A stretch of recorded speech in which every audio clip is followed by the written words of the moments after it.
सलग चौथ्यांदा निवडून आलेल्या बुलढाण्याचे खासदार प्रतापराव जाधव यांना केंद्रात मंत्रिपद मिळणार असल्याचं जवळपास निश्चित झालं। त्यांना मंत्रिपदाच्या शपथविधीसाठी फोन आल्याची माहिती मिळते। दरम्यान आता प्रतापराव जाधव मुख्यमंत्री एकनाथ शिंदेंना भेटण्यासाठी पोहोचले आहेत।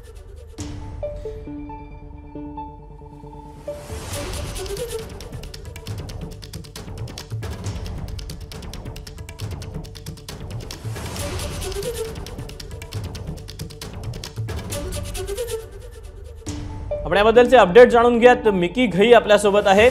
मिकी, प्रतापराव जाधव मुख्यमंत्री शिंदेंच्या भेटीसाठी पोहोचल्याचं कळतंय, काय अधिकचे तपशील आहेत?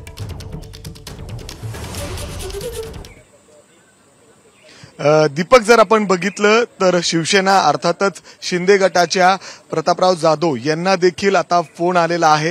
हे स्वतः त्यांनी कन्फर्म केलेलं आहे आणि त्यांची देखील आता मंत्रिपद होणार हे आता जवळजवळ निश्चित झालेलं आहे। ते स्वतः या ठिकाणी जर आपण बघितलं तर मीनाबाग, ज्या ठिकाणी श्रीकांत शिंदे यांचं हे निवासस्थान आहे, तिथं स्वतः मुख्यमंत्री एकनाथ शिंदे देखील आहेत। त्यांना भेटण्यासाठी या ठिकाणी पोहोचलेले आहेत। जर आपण दृश्यांमध्ये आतमध्ये बघितलं तर ते टेबलवर त्या ठिकाणी बसलेले आहेत आणि एकत्र मुख्यमंत्री देखील त्या ठिकाणी उपस्थित आहेत आणि या ठिकाणी त्यांची बातचीत सुरू आहे। काही वेळातच ते इथून थेट पुढे अर्थात मोदींच्या भेटीला देखील जाऊ शकतात अशी देखील चर्चा आहे।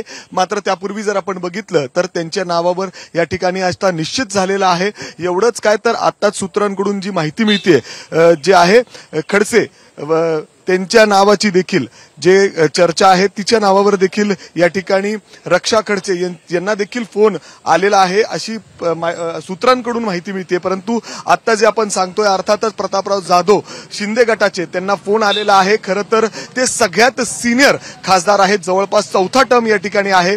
त्यांनी या ठिकाणी निवडून आलेले आहेत बुलढाण्यातून। याच्या अगोदर देखील जर बघितलं तर ते राज्यमंत्री देखील राहिलेले आहेत, केंद्रात ते वेगवेगळ्या कमिटीवर देखील राहिलेले आहेत आणि चौथ्यांदा जेव्हा ते आता निवडून आलेले आहेत त्यांना थेट मंत्रिपद मिळणार आहे, कारण त्यांना देखील फोन या ठिकाणी आलेला आहे आणि त्यामुळेच ते या ठिकाणी मुख्यमंत्री एकनाथ शिंदे यांना भेटण्यासाठी पोहोचलेले आहेत। स्वतः जर आपण बघितलं तर श्रीकांत शिंदे या ठिकाणी आतमध्ये नक्कीच, त्यामुळे आता प्रतापराव जाधवांना देखील फोन आल्याचं समजतं। एबीपी माझा, उघडा डोळे बघा नीट।